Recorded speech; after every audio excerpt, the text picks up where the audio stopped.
What's up mga kumare kong tigang? Ba't patingin-ting kayo dyan? Ano ba sinisilip-silip nyo pa dyan mga kumare kong tigang? Nako. Nako po, seryoso kayo ba mga kumare kong tigang ay naririndi na at kayo parang natutulala na mga kumare kong tigang abay 2025 na. Baka ganun pa rin po baga ang nangyayari sa inyo?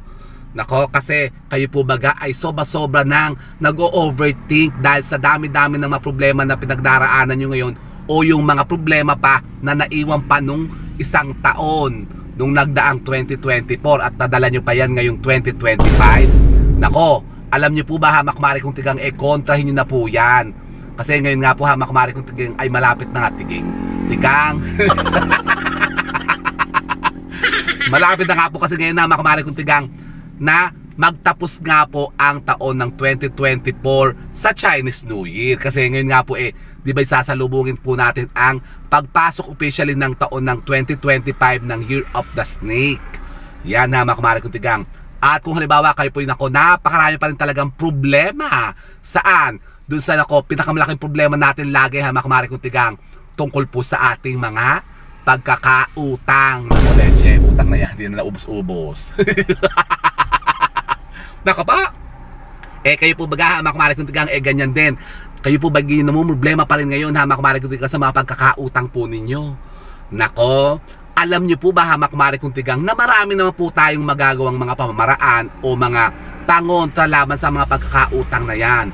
Pero hamak mari kong tigang, ito po ang dapat nyo po munang gawin para kayo po'y makaahon na sa pagkakautang at kayo po'y umalwa na ang pamumuhay po ninyo. Paano? Ganito po hamak mari kong tigang, mawawala ang mga utang na yan kapag kayo po titigilan nyo na ang mangutang. Opo hamak mari kong tigang. Tapos kayo po hamak mari kong tigang magbayad-bayad na yan, kasi ang utang po hindi talaga mawawala yan kapag hindi kayo nagbabayad. Kasi di ba sabi ko nga sa inyo, napakabigat po niyan kapag kayo po may mga utang na hindi nyo binabayaran, talagang kukut-kutin ng mga konsensya nyo dyan. Kayong lagi na lang parang nako, makakaranas ng mga negativities na parang lagi na lang na magpapabigat ng buhay po ninyo. Kumbaga lagi kayong mamalasin baga hamak mari kong tigang kapag halimbawa kayo po may mga utang na hindi nyo na binayaran sa tanang buhay po ninyo. Halimbawa yung mga napakatatagal na mga pagkakautang na parang dinedman nyo na laang. Yung halimbawa parang ginansyo nyo na yung mga inutangan po ninyo. Leche, mga pala kayo Nako pa, wag naman ganyan hamak mari kong tigang, kasi alam nyo po ba yung mga sinasabing utang na yan? Nako, madali naman pong bayaran yan hamak mari kong tigang kung utang yan sa pera. Pero alam nyo po ba kung ano utang na pinakamahirap bayaran sa lahat? Yung utang na loob. Nako, at yan po hamak mari kong tigang napakahirap talagang kumbaga isettle o bayaran kapag kayo po yung nagkautang ng utang na loob. Pero yung utang sa pera, nako, napakasimple lang naman po niyan.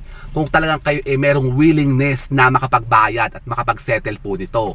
At yun na nga po hamak mari kong tigang ang ituturo ko ngayon sa inyo kung paano tayo ngayon makakabayad ng mga inutangan natin, o kung kayo po ang may mga pagkakautang para makabayad na kayo hamak mari kong tigang.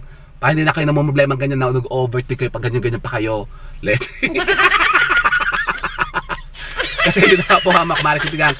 Ngayon po may i-share tayo isang napakainam na ritualan na magpapabago na ng buhay natin tungkol sa mga pagkakautang na yan. Halimbawa, ano ba yan? Alam niyo po ba yung sinasabing kapangyarihan at taglay na kakayanan ng isang sangkap na makikita natin sa paligid-ligid, lalong-lalo na dito. Tingnan nyo. Nasaan ba? Ayun napakalaki Tingnan nyo. Ayun yung punong yun. Nakita nyo ba yun? Puno ng akasya. Alam niyo po ba hamak mari kong tigang na ang balat o ang puno ng akasya isang napaka-powerful na sangkap na kumukonta po sa mga pagkakautang na yan? Talaga ba? Okay, talaga ba yan? Opo, totoong-totoo yan. Kasi alam niyo po ba yung simple lamang na paggamit ng mga balat ng akasya? Yan, nanguha lang po kayo ng balat ng akasya. Tapos paano natin gagawin yan? Kayo po'y kumuha lamang po ng kapirasong papel. Tapos isusulat nyo dyan sa kapirasong papel na yan yung halaga at pangalan ng tao na pinagkakautangan po ninyo. O halimbawa kayo yung may pautang na gusto nyong masigil. Halimbawa kayo naman yung naniningil na ang kukunat magbayad ng mga pinautang ninyo, masisingil nyo na sila. sa pamamagitan po ng ritual na yan. Kayo po'y kumuha lamang po ng kapirasong papel, isulat nyo po dyan yung pangalan ng mga taong umutang sa inyo o yung mga taong pinagkakautangan po ninyo, tapos ilagay nyo po dyan ng amount ng mga pagkakautang nyo o yung inutang sa inyo. At pagkatapos, kayo po'y kumuha lamang po ng kapiraso pong balat ng akasya. Ayun, ikukuha pa nga ako sana dun eh. Ang layo kasi eh. Teka. Ano ba? Kukuha ko pa ba kayo? O, hindi na. Ang layo kasi ayun po. Dito ba sa malapit-lapit? Wala. Wala eh. Kasi nga tayo po mga kumaring ay andito naman po sa landingan ng gobyerno ng Pilipinas, dito po sa Kaharian ng Encantadia, dito sa UPLB, at tayo po dito naman po nagpapahila-hilahod. Kasi nga po tayo nga po mangunguha po ng yun na nga balat ng akasya. Kasi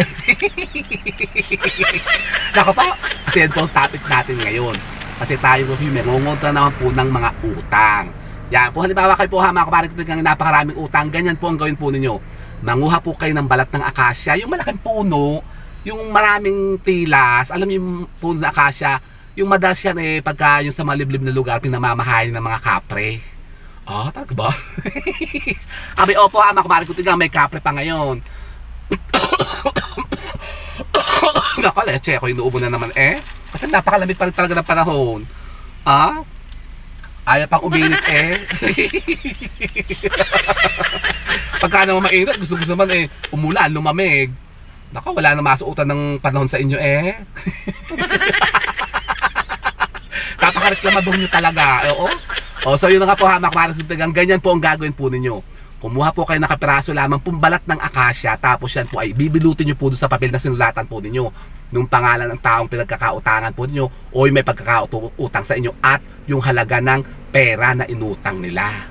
Yan, pagkatapos yan po bibilutin lang po natin at yan po tatalian lamang po natin ng kapirasong taling kulay itim. Yan, pwede po yung sinulid, pwede po pise o mga tanse o basta ribbon na itim. Yan, tatalian nyo lamang po siyang ganyan na makumari kung tigang. Tapos yan po ay isasabit lamang po natin sa mga kalanan natin. Halimbawa kayo po yung mga nagluluto sa kahoy, sa uling. Di ba kayo po yung merong yung, ang tawag doon? Dirty kitchen, yung tungko. Kung halimbawa kayo nagluluto nga sa kahoy, doon sa inuusukan ng inyong mga kalanan, doon yung isasabit sila. Bibilutin nyo lamang po yun. Malit lang naman po yun ha, kapiraso lang para hindi mahalata. Baka pakialaman ng mga tao dyan sa paligid po ninyo.